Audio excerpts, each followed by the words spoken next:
Vote భద్రత ప్రకారం చూసుకున్నా మంచికేనా భవిష్యత్తులో అది? నిజంగా ఆ లక్ష్యం మంచిది. నేను చెప్పినట్టు డిజిటలైజేషన్ మంచిది, భవిష్యత్తులో తేలుతుంది, ప్రాబ్లం లేకుండా ఉంటుంది. అయితే ఈ సర్ అనేటటువంటి దాంట్లో ఈ అపప్రద పోగొట్టుకోవాలి. అంటే మనిషి ఓటు ఐడి ఉందండి, ఫామ్ ఇచ్చారు, ఒక ఐడి తీసుకో ఎనఫ్. నీ పాత చరిత్రలు అడగద్దు, 2002 ఓటు ఎక్కడ ఉంది ఇవన్నీ. ఈ ఓటు ఉంది కాబట్టి ఇక నీ పేరు మీద వేరే ఓట్లు వెయ్యున్నా చెల్లుబాటు కాదు, అది చేసి తప్పులేదు. అంతే తప్పించి దీన్ని పట్టుకుని నువ్వు అవన్నీ లెక్క చెప్పు అంటే చెప్పడం కష్టం.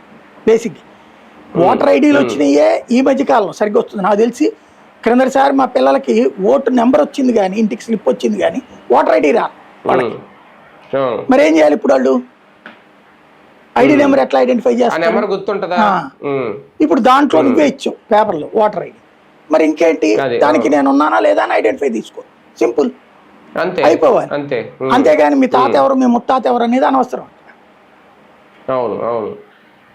తెలుగు రాష్ట్రాల్లో, మన 2 తెలుగు రాష్ట్రాల్లో ఈ డిజిటలైజేషన్ వల్ల రాజకీయ పార్టీలకి భారీ నష్టం ఏమన్నా అవుతుందా రేపు 2029 ఎన్నికల ముందు? ఏముండదండి వాస్తవంగా. సరిగ్గా నేను చెప్పినట్టు ఈ అసందిగ్ధత తొలగితే, ఎవరి ఓటు వాళ్ళకు ఉంటే, అంటే బతికున్నోడికి ప్రతి ఒక్కడికి ఓటు ఉండాలి, ఓటు లేనోడికి కూడా ఓటు ఇవ్వాలి, ఉన్నటువంటి వాడు ఓటు పోకూడదు.